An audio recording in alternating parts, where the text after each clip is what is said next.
வணக்கம் நண்பர்களே. பொன்னியின் செல்வன் நாவலுடைய 4வது பாகத்துல 45வது அத்தியாயம். போன அத்தியாயத்துல நந்தினியையும் மணிமேகலையையும் வந்தியத்தேவனும் கரிகாலரும் காப்பாத்தினாங்கன்னு பார்த்தோம். அவங்க 4 பேத்துக்குள்ள நடந்த உரையாடல்களை தனித்தனியா கேட்டோம். இப்ப 4 பேரும் ஒன்னா சேர்ந்து பேச போறாங்க. அதுல ரொம்ப முக்கியமா பல காலங்களுக்கு பின்னால் சந்தித்துக் கொள்கிற நந்தினியும் கரிகாலரும் பேசிக்கொள்ள போகிறார்கள். இதுக்கு முன்னாடி எல்லாரும் கூடியிருக்கிற சபையில் நந்தினியும் ஆதித்த கரிகாலனும் சந்திச்சுக்கிட்டாங்க. இப்போ தனிமையில யாருமே இல்லாத நேரத்துல அவங்க 2 பேரும் என்ன பேசிக்க போறாங்க? இது கொஞ்சம் பெரிய அத்தியாயம். வாங்க இதை படிச்சு அவங்க 2 பேத்துக்குள்ள என்ன உரையாடல் நடந்ததுன்னு தெரிஞ்சுக்கலாம். 45ஆம் அத்தியாயம். நீ என் சகோதரி. நந்தினியும் வந்தியத்தேவனும் நின்ற இடத்தை அணுகி இளவரசரும் மணிமேகலையும் வந்து சேர்ந்தார்கள். அருகில் வரும் வரையில் இளவரசர் வந்தியத்தேவனை நோக்கிய வண்ணம் வந்தார். கிட்ட வந்ததும் நந்தினியை ஏறிட்டு பார்த்தார்.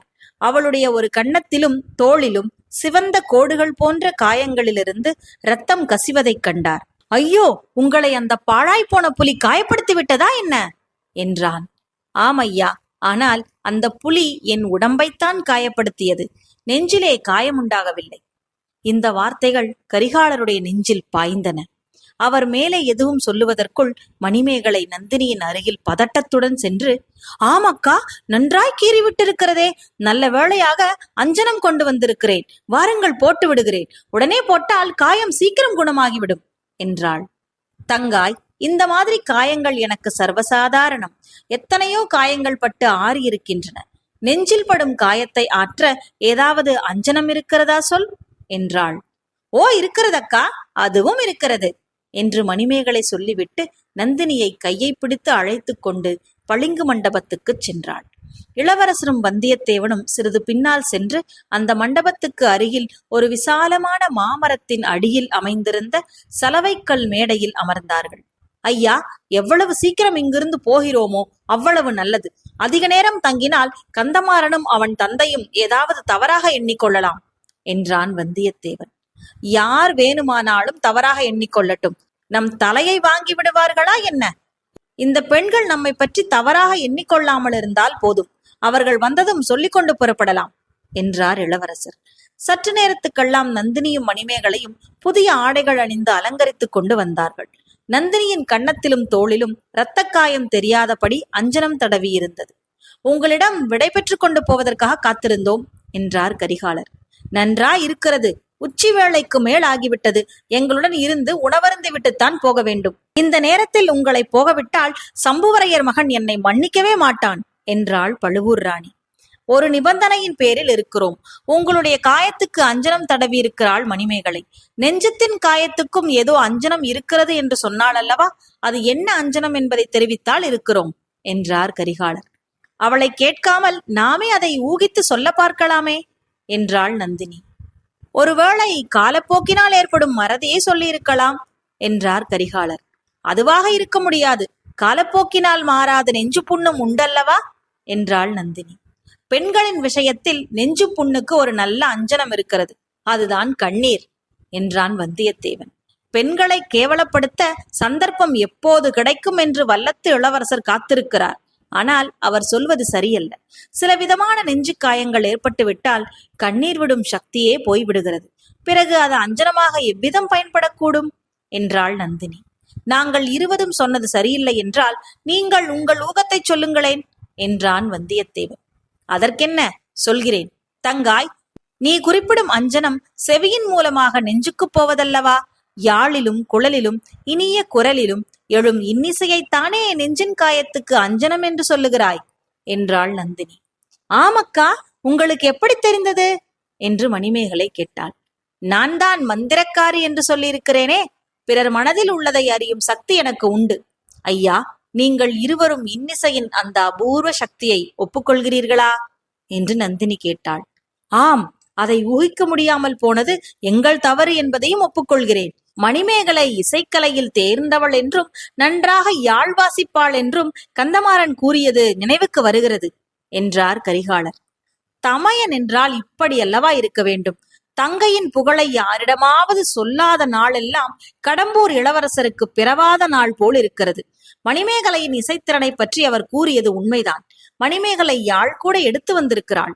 கானவித்தையின் மகிமையறியாத என்னை மட்டும் வைத்துக்கொண்டு பாட வேண்டிய நிர்பந்தம் நல்ல வேளையாக அவளுக்கு இன்று இல்லை. ஐயா, பேதை பெண்களாகிய எங்களை இன்று புலிக்கு உணவாகாமல் காப்பாற்றினீர்கள். அதற்கு நன்றி நாங்கள் செலுத்த வேண்டாமா? எங்களுடன் உணவருந்து விட்டு மணிமேகலையின் இசையமுதையும் அருந்துவிட்டுத்தான் போக வேண்டும் என்று வற்புறுத்தினாள் நந்தினி. வந்தியத்தேவன் அதற்கு இணங்க வேண்டாம் என்று இளவரசருக்கு சமிங்கை செய்தான். அதை அவர் கவனிக்கவே இல்லை. இளவரசிகளின் சித்தம் எங்கள் பாக்கியம் என்றார் கரிகாலர். மணிமேகலை, உன் மனோரதம் நிறைவேறிவிட்டது. சமையலாகிவிட்டதா என்று போய்ப்பார், இல்லாவிடில் சற்று துரிதப்படுத்து என்று ஏவினாள் நந்தினி. மணிமேகலை உடனே எழுந்து சமையல் நடந்த இடத்தை நோக்கி சென்றாள். அதே சமயத்தில் வந்தியத்தேவனும் எழுந்து நின்று கொண்டு சுற்றும் முற்றும் பார்த்தான். அதை நந்தினி கவனித்துவிட்டு, சற்று முன் பிறருடைய மனதில் உள்ளதை அறியும் மந்திர சக்தி எனக்கு உண்டு என்று சொன்னேன் அல்லவா? அதை இப்போது பரீட்சை செய்து பார்க்க விரும்புகிறேன். வள்ளத்து இளவரசரின் மனதில் இப்போதுள்ள எண்ணத்தை சொல்லட்டுமா என்று கேட்டாள். கரிகாலர் சிரித்துக்கொண்டே, சொல்லுங்கள் பார்க்கலாம் என்றார். அந்த புலியை கொன்று இந்த பெண்களை காப்பாற்றியது பெருந்தவறு என்று பச்சாதாபப்பட்டு கொண்டு இருக்கிறார். இவர்கள் இருவரும் இந்த புலியின் வயிற்றுக்குள் போயிருந்தால் மிக்க நன்றாயிருக்கும் என்று எண்ணமிடுகிறார். கரிகாலர் மேலும் சிரித்துக்கொண்டே, நண்பா, நீ இப்படி எண்ணமிடுகிறாயா என்று கேட்டார். இல்லை ஐயா, அப்படி நான் எண்ணவில்லை. ஆனால் புலியை பற்றியும் இவர்களை பற்றியும் எண்ணியது உண்மைதான். இவர்களிடம் அகப்பட்டு கொண்ட புலி எப்படி உயிரோடு தப்பி பிழைத்தது என்று ஆச்சரியப்பட்டு கொண்டு இருக்கிறேன் என்றான். என்ன தம்பி உளறுகிறாய்? புலி தப்பி பிழைத்ததா? மறுபடியுமா? செத்த புலியின் உடல் தண்ணீரில் மிதந்ததே, அது எங்கே என்று இளவரசரும் எழுந்து நின்று கேட்டார். அதோ பாருங்கள் என்று வந்தியத்தேவன் சுட்டிக்காட்டினான். அவர்கள் இருந்த இடத்திலிருந்து கூப்பிடு தூரத்தில் மரக்கிளைகளின் இடையில் தண்ணீர் கரை தெரிந்தது. அங்கே இளவரசிகள் வந்த படகு கட்டி போடப்பட்டிருந்தது. அந்த படகின் முனையை முன்னங்கால்களினால் பற்றி கொண்டு சிறுத்தை படகில் ஏற முயன்று கொண்டிருந்தது. ஆஹா, இந்த புலியின் உயிர் வெகு கெட்டி என்றார் கரிகாலர். ஐயா, வாருங்கள், போய் அதை கொன்றுவிட்டு வரலாம். காயம்பட்ட புலியை உயிரோடு விடுவது தவறு என்றான் வல்லவரையன். வானர் குலத்து வீரரே, நீங்கள் 2 வீரர்கள் ஒரு காயம்பட்ட புலிக்காக ஏன் சிரமப்பட வேண்டும்? மணிமேகலையை கூப்பிடுகிறேன். அவள் கையில் உள்ள சிறிய கத்தியினால் புலியை கொன்றுவிட்டு வருவாள் என்றாள் நந்தினி. பார்த்தாயா நண்பா, பழுவூர் ராணி நமது வீர தீரத்தை குறித்து அவ்வளவு பெருமதிப்பு வைத்திருக்கிறார். நானும் வர வேண்டுமா? நீ மட்டும் போய் வருகிறாயா என்றார் கரிகாலர். அல்லது மணிமேகலையை அனுப்பலாமா என்றாள் நந்தினி. மணிமேகலையை அனுப்பலாம். ஆனால் அந்த பெண் ஒருவேளை காயம்பட்ட புலிக்கும் அஞ்சனம் தடவி பிழைக்க வைத்துக் கொண்டு வந்து விட்டால் என்ன செய்கிறது என்று வந்தியத்தேவன் முணுமுணுத்தான். என்ன யோசிக்கிறாய் என்றார் இளவரசர். காயம்பட்ட புலியின் தலையை வெட்டி கொண்டு வந்து பழுவூர் அரசியின் காலடியில் சமர்ப்பிக்கலாமா என்று யோசிக்கிறேன். அப்போதாவது அவர் திருப்தி அடைகிறாரா பார்க்கலாம் என்று சொல்லிவிட்டு வந்தியத்தேவன் விடுவிடுவென்று நடந்தான். அந்த மூடன் சொன்னதை கேட்டீர்களா? காயம்பட்ட புலியின் தலையை வெட்ட ரொம்ப வீரம் வேண்டுமாம் என்று கரிகாலர் கேட்டுக்கொண்டே சிரிக்கத் தொடங்கியவர் நந்தினியின் முகத்தை பார்த்துவிட்டு பாதியில் சிரிப்பை நிறுத்தினார். அதை பற்றி தாங்கள் அல்லவா அபிப்பிராயம் சொல்ல வேண்டும் என்றாள் நந்தினி. கரிகாலர் தேகமெல்லாம் சிலிர்த்தது. தழுதழுத்த குரலில், நந்தினி, கந்தமாறனிடம் நீ ஓலை கொடுத்து அனுப்பினாய். அதனாலேதான் நான் இவ்விடம் வந்தேன். இல்லாவிட்டால் வந்திருக்க மாட்டேன் என்றார். என் வேண்டுகோளுக்கு இத்தனை காலம் கழித்தாவது மதிப்பு கொடுத்தீர்களே, மிக்க வந்தனம் என்றாள் நந்தினி. சென்று போனதையெல்லாம் நீ மறந்துவிட்டாய் என்று நினைத்தேன். அதனாலேதான் ஓலை அனுப்பினாய் என்று கருதினேன். சென்றதையெல்லாம் மறக்க முடியுமா ஐயா? நீங்கள் எல்லாவற்றையும் மறந்து விட்டீர்களா? மறக்க முடியாதுதான். என்னாலும் மறக்க முடியவில்லை. நீ கண்ணும் கண்ணீருமாக நின்று என்னிடம் ஒரு வரம் கேட்டாய். அதை நான் கொடுக்கவில்லை. அந்த சமயம் ஏதோ வெறி கொண்டிருந்தேன். அதையெல்லாம் நான் இன்னமும் மறக்கவில்லைதான். ஆனால் எதற்காக ஓலை கொடுத்து அனுப்பினாய்? எதற்காக என்னை இவ்விடம் வரச் சொன்னாய் என்று கேட்டார் இளவரசர். ஐயா, தஞ்சாவூருக்கு தாங்கள் 3 ஆண்டுகளாக வரவில்லை. நோய்பட்டிருக்கும் தங்கள் தந்தையை பார்க்கவும் வரவில்லை. அவர் எனக்கு மட்டும் தந்தை அல்ல நந்தினி. ஆம், இளைய பிராட்டிக்கும் தந்தைதான், பொன்னியின் செல்வருக்கும் தந்தைதான். ஆயினும் தங்களை பார்க்காததுதான் தங்கள் தந்தைக்கு பெரும் குறையாக இருக்கிறது. தாங்கள் வராமைக்கு காரணம் நான் என்று சக்கரவர்த்தியிடம் யாரோ சொல்லியிருக்கிறார்கள். அதனால் அவர் என்னை பார்ப்பதே கிடையாது. ஐயா, எனக்கு ஏற்கனவே தாங்கள் செய்த தீங்கெல்லாம் போதாதா? இந்த பழிவேறு எனக்கு ஏற்பட வேண்டுமா? ஆனால் அது உண்மைதானே உன் காரணமாகத்தான் நான் தஞ்சைக்கு வரவில்லை. அப்படியானால் நான் தஞ்சையை விட்டு போய்விடுகிறேன். தாங்கள் தஞ்சைக்கு வந்து தங்கள் தந்தையின் சிம்மாசனத்தில் அமர்ந்து மணிமகுடம் சூட்டிக்கொண்டு. நந்தினி, அது ஒரு நாளும் நடவாத காரியம். எனக்கு சிம்மாசனத்தில் இப்போது ஆசை இல்லை. மதுராந்தகத்தேவன் சிம்மாசனத்தில் அமர்ந்து சாம்ராஜ்யத்தின் மணிமுகுடத்தை சூட்டிக்கொண்டு ராஜ்யமாளட்டும். ஐயா, மதுராந்தகரை தங்களுக்கு நன்றாக தெரியும். அவரால் இந்த பெரிய சாம்ராஜ்யத்தை ஒரு நாளேனும் ஆள முடியுமா? அவனால் ஆள முடியாவிட்டால் அவனுக்கு உதவி செய்ய பழுவேட்டரையர்கள் இருக்கிறார்கள், நீயும் இருக்கிறாய். ஐயா, தங்கள் விருப்பம் இப்போது நன்றாய் எனக்கு தெரிகிறது. நான் தஞ்சையிலிருந்து பழுவூர் அரண்மனையிலிருந்து போய்விடுகிறேன். தாங்கள் தஞ்சைக்கு வந்து. இல்லை இல்லை, நீ தவறாக எண்ணுகிறாய். எனக்கு அந்த எண்ணமே கிடையாது. உனக்கு நான் முன்னம் செய்த குற்றமெல்லாம் போதும். பழுவூர் அரண்மனையிலிருந்து உன்னை துரத்திய பாதகத்தையும் நான் சேர்த்து கட்டிக்கொள்ள வேண்டாம். ஐயா, நாம் இருவரும் தஞ்சையில் இருக்க முடியாதா? அந்த பெரிய நகரில் நாம் 2 பேரும் இருக்க இடமில்லையா? ஒருவரையொருவர் பார்க்க வேண்டிய அவசியம் கூட இல்லையே. பார்க்க வேண்டிய அவசியம் இல்லாமல் இருக்கலாம், ஆனால் மனதில் நினைக்காமல் இருக்க முடியுமா? சற்று முன் நீதான் சொன்னாய், சென்று போனதையெல்லாம் மறக்க முடியாது என்று. உன் நெஞ்சில் உள்ள காயத்தை பற்றியும் சொன்னாய். என் நெஞ்சத்திலும் காயம் பட்டிருக்கிறது. என்னாலும் மறக்க முடியவில்லை. மறக்க முடியாமல் இருக்கலாம், ஆனால் மன்னிக்க முடியாதா? நான் செய்த குற்றங்களை இத்தனை காலம் கழித்த பிறகும் மன்னிக்க முடியாதா? நந்தினி, நான் மன்னிக்கும்படியாக நீ ஒரு குற்றமும் செய்யவில்லை. குற்றம் செய்தவன் நான். உன்னிடம் மன்னிப்பு கேட்க வேண்டியவன் நான். காஞ்சியிலிருந்து புறப்பட்ட போது கூட உன்னிடம் மன்னிப்பு கேட்டு பெறலாம் என்ற எண்ணத்துடன் கிளம்பினேன். ஆனால் வழியில் நான் அறிந்த ஒரு செய்தி உன்னிடம் மன்னிப்பு கேட்கவே என்னை தகுதியற்றவனாக்கிவிட்டது. கோமகனே, தாங்கள் என்னிடம் மன்னிப்பு கேட்பது எந்த வகையிலும் தகுதியற்றதுதான். தாங்கள் புவியாளும் சக்கரவர்த்தியின் திருக்குமாரர். நான் பெற்ற தாய் தந்தையரால் கைவிடப்பட்ட அனாதை பெண். இல்லை நந்தினி, நீ அனாதை பெண் அல்ல. தனாதிகாரி பழுவேட்டரையர் என்னை மனமுவந்து தன் இளையராணியாக அங்கீகரித்தார். ஆனாலும் அது மட்டுமல்ல நந்தினி, எப்படி உன்னிடம் உண்மையை சொல்வது என்று நான் தயங்குகிறேன். இந்த பேதை பெண்ணிடம் தாங்கள் எதை வேண்டுமானாலும் தயங்காமல் சொல்லலாம். வழியோடு போகிறவர்கள் எல்லாரும் என்னிடம் ஏதேதோ சொல்லத் துணிகிறார்கள்.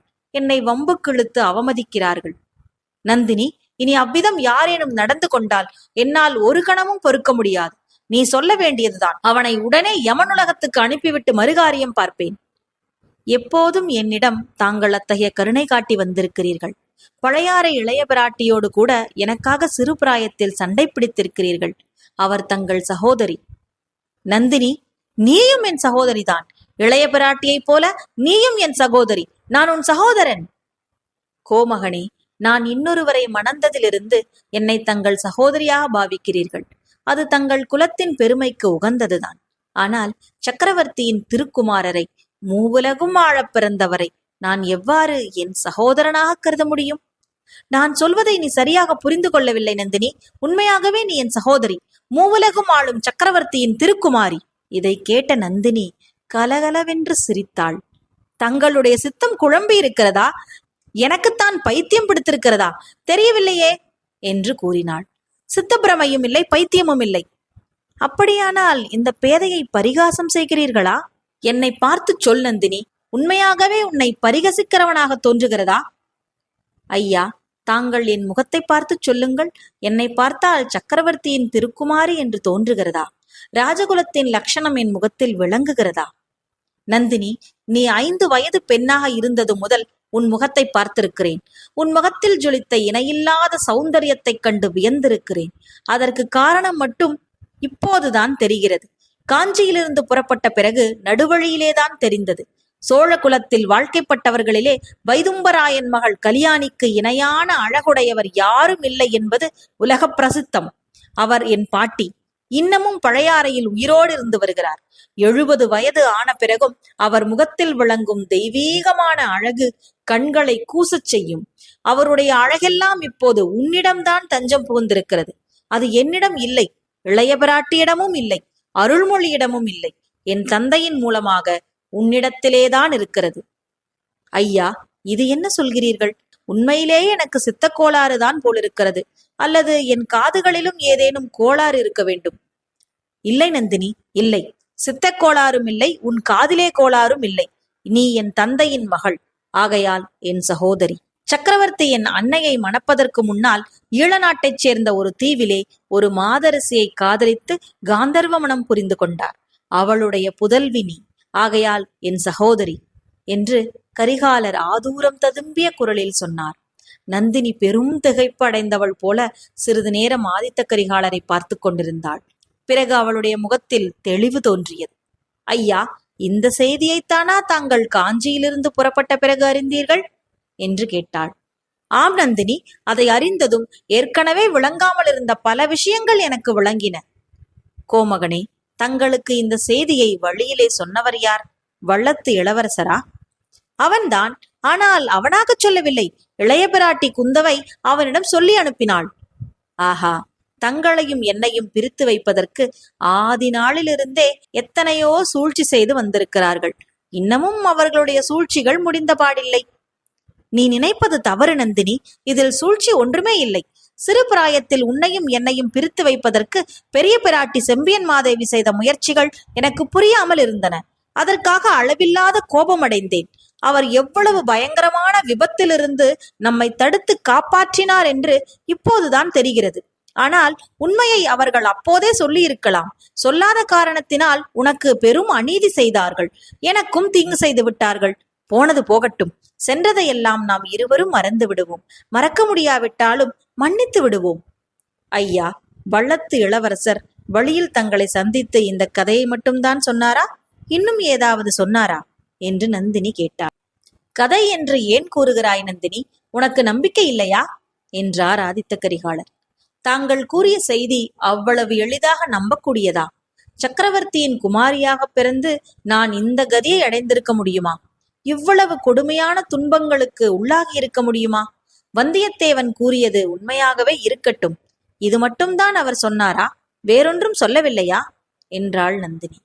கரிகாலர் சிறிது தயங்கிவிட்டு, ஆம், இன்னொரு செய்தியும் சொன்னான். நீ பாண்டிய நாட்டு சதிகாரர்களோடு சேர்ந்திருப்பதாக சொன்னான். சோழர் குலத்தையே கருவறுத்து விட கங்கணம் கட்டி கொண்டிருப்பதாக சொன்னான். அதற்காக பிடியில் மீன் சின்னம் உள்ள கொலைவாள் ஒன்றை நீ வைத்து பூஜித்து வருவதாகவும் சொன்னான்.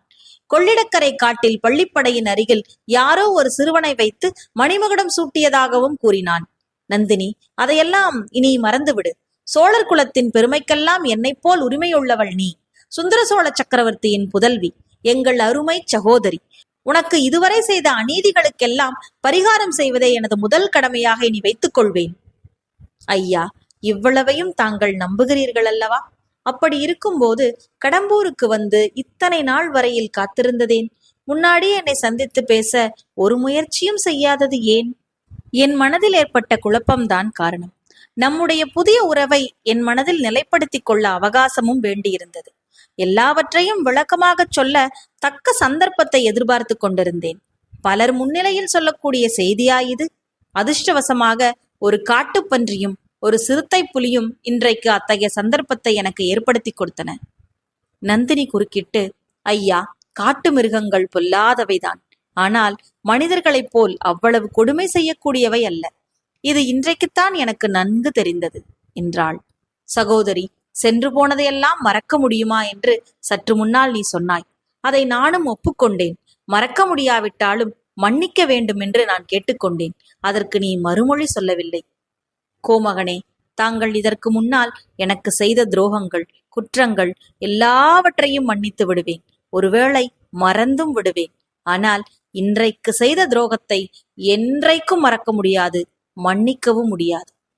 ஐயோ, இன்றைக்கு நான் என்ன செய்தேன்? நான் அறிந்து ஒரு துரோகமும் உனக்கு செய்யவில்லையே. சொல்லுகிறேன். அதோ வருகிறானே அந்த தூர்த்தனை பாருங்கள். வல்லவரையனையா சொல்லுகிறாய்? ஆமாம், புலியின் தலையை கொண்டு வராமல் வெறுங்கையுடனே வருகிறானே அவன்தான். ஒரு நாள் அவன் தஞ்சையில் என்னை பார்த்தான். என்னுடைய பாதம் அவன் பேரில் பட்டால் அதை ஒரு பாக்கியமாக கருதுவேன் என்று சொன்னான். அவனை என் காலால் தொட்டு உதைக்கவும் நான் இஷ்டப்படவில்லை. வேலைக்காரர்களை அழைப்பதாக சொன்ன பிறகு ஓடிவிட்டான். அவனுடைய நீசத்தனமான எண்ணத்துக்கு நான் இணங்காததற்காக தங்களிடம் இத்தகைய பயங்கரமான கற்பனைகளை புனைந்து சொல்லியிருக்கிறான். நான் விரும்பினால் தங்களுடைய தலையையே கொண்டு வந்து விடுவதாக உறுதி கூறினான். இதையெல்லாம் தங்களிடம் நான் சொல்லிவிடப் போகிறேனோ என்று அவனுக்கு பயம். அதற்காகவே தாங்கள் கடம்பூர் மாளிகைக்கு வராமல் வழியிலே தடுத்து நிறுத்திவிட பார்த்தான். அதனாலேயே தங்களுடன் இணை பிரியாமல் சுற்றி வந்து கொண்டிருக்கிறான். அப்படிப்பட்ட நீசன் என் காலினால் தொடுவதற்கு கூட நான் விரும்பாதவன். அவன் என் உடம்பு முழுவதையும் அணைத்து தூக்கி கரையேற்றும்படி செய்தீர்கள்.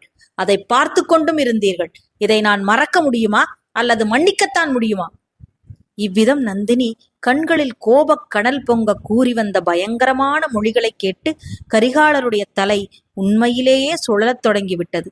பளிங்கு மண்டபம், ஏரியின் நீர், காட்டு மரங்கள் எல்லாம் சுழன்றன. சற்று நிதானித்துக் கொண்டு, சகோதரி நந்தினி, நீ சொல்வது உண்மையாக இருக்க முடியுமா? எதை நம்புவது என்று எனக்கு மெய்யாகவே தெரியவில்லை. வந்தியத்தேவன் அவ்வளவு நீசனாக இருக்கக்கூடுமா? அவனுக்கு இந்த பேதை பெண் மணிமேகலையை திருமணம் செய்விப்பது என்று சற்று நேரத்துக்கு முன்னால் கூட எண்ணினேனே என்றார். ஐயா, நான் சொல்வதை மட்டும் நீங்கள் நம்பிவிட வேண்டாம். எப்போதுமே அவசரப்பட்டு தாங்கள் காரியம் செய்து விடுவீர்கள். இந்த தடவை அப்படி செய்ய வேண்டாம். 2 நாள் பொறுத்திருந்து இவனுடைய நடவடிக்கைகளை கவனித்து வாருங்கள். தாங்களே தெரிந்து கொள்வீர்கள் என்றாள் நந்தினி. இதோடு 45வது அத்தியாயம் முடிந்தது. இந்த அத்தியாயத்திலிருந்து 2 அத்தியாயங்களுக்கு முன்னாலதான் ஆதித்த கரிகாலர் ஒரு வார்த்தை சொன்னார். பெண்களுடைய கண் வீச்சுக்கு எப்படிப்பட்டவனும் மயங்கி போவான், அவளுடைய பேச்சு சாமர்த்தியத்திற்கு யாருமே மயங்கி விடுவார்கள் அப்படின்னு வந்தியத்தேவன் கிட்ட கரிகாலர் சொல்லிட்டு இருந்தார்.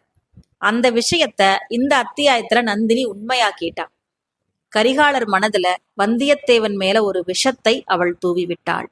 எதற்காக வந்தியத்தேவனையும் கரிகாலனையும் அவள் பிரிக்க பார்க்கிறாள்? நந்தினியுடைய மனதில் என்னதான் திட்டம் இருக்கிறது? இனி வர அத்தியாயங்களை படிச்சு அதை தெரிஞ்சுக்கலாம். நன்றி.